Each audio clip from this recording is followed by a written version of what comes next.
All right. Good afternoon. My name is Jacob Brink. I'm the offense coordinator here at Andrews High School in Andrews, Texas. Today, I'm gonna be talking about our Buck series. Okay. If you're familiar with the slot T, it's the 300s. Um, and so this is what we're known for. This is what we hang our hat on. These are day one installs for us. Um, if you know you're going to play a slot T team, you know this is what you're going to get. This is our Buck Suite. Okay. So just a couple things real quick. Who are the Andrews Mustangs? We're a small West Texas town, 30 minutes north of Odessa. We compete in 4A Division I football here in the state of Texas. Uh, it's one of the higher classifications in football for the state. We have about 1,200 kids in high school right now, 9 through 12. We're a typical oil field town. Got a lot of blue collar kids. Mom and dad, they go work, with their hands. They're tough, gritty kids, and that's why we feel like it fits what we do. Um, we don't have a whole lot of size. You're not going to come watch us play, see our game film, and just be like, wow, those are some really good looking kids out there. Our biggest offensive lineman this past year was 220 pounds. He played strong tackle. Everyone else weighed less than 200 pounds. We are really small, but we're athletic. Okay, got a lot of multi-sport athletes, and we two platoon in our program. Okay, that's where Andrews is, kind of out there in the oil patch. Why the slot T? For us, it's all about speed, angles, splits, and alignments. We can create different alignments. We can create angles with our splits, things like that, to be pretty advantageous for us with the types of kids that we have. It's easier to get a down block than a base block. It's easier to kick out than try to hook. So that's why. Um, and then more importantly, this turns the game into a fist fight in a phone booth. There's not any room to run. We can neutralize speed, size, things like that, and just be tougher than everybody else. All right. It gives defenses a lot of problems because we create a lot of gaps and it stretches them very horizontally across the field. And so they have to account for every gap. We have plays that hit in every gap across the line, and they have to be fundamentally sound. If they feel like they're going to try to gap a player, well, we have things for that. Um, no defensive coordinators really see this anymore.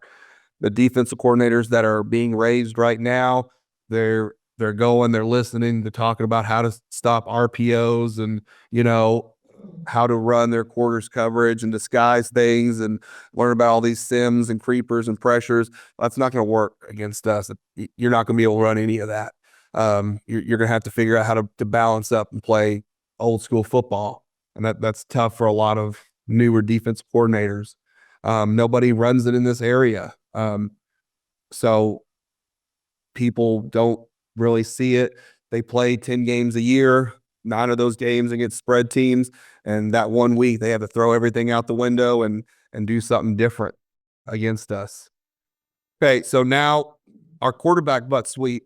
And the great thing about this is we block it just like 8-hole reverse. So once you've installed 8-hole reverse, you got 318 run. You got the quarterback to the buck sweep, and the action, the backfield's all the same as our buck sweep to the quick side.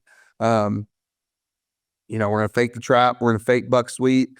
He's gonna rock his hips, and now our guards are gonna pull kick, pull seal, and we're out to the strong side. And this is a really nice mix up. If we're running a lot of the trap and a lot of buck sweep, this is a real big change up for us. And it came on real late this year.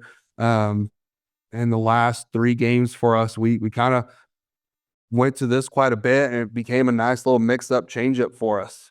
Right here, we're on the goal line. We run 349 a lot on the goal line. So here we came out with the quarterback 318 run, and now nobody knows. Everyone's biting with 349. They're going that way, and we're just coming back out this strong side right there. And he's able to get, this is a really good team. This is our area playoff game, and we're fighting for everything. And we need those 6 yards for the score right here, and we're able to get it done. Here's the end zone view of it. See those linebackers, they don't really know what the play is, what the ball is. They're confused. They're pitter pattering their feet. Um, they're checking to make sure our two back doesn't have the ball. They think maybe it's trapped. Then Buck Sweet, a quarterback has the ball. He's scampering in the end zone. Kind of like 8-hole reverse, we're gonna fit the daylight. And so now that play side linebacker scraping hard over the top, that backside linebacker's, tapping his feet. And so now we're able to get 7 yards and a first down off of this. So it's a really nice change up for us.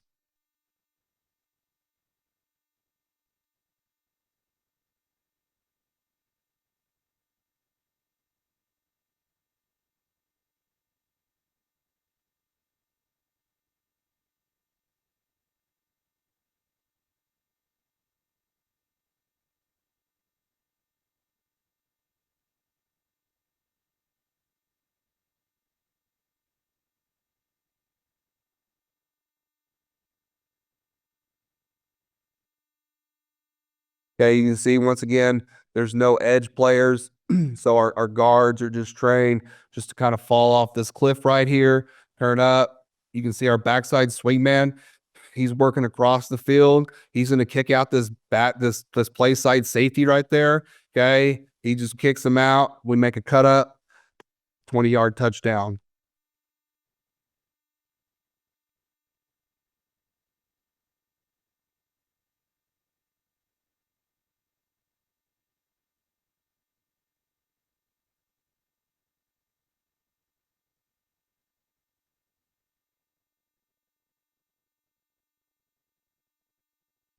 This is like I said, if we're in a long series drive and we've been hammering with 449 a lot, or I'm sorry, 349, we'll probably go 318 run just to kind of see if we can't spring it and get things opening back up a little bit. It's really a good game changer, really nice mix up, especially if you have a pretty athletic quarterback.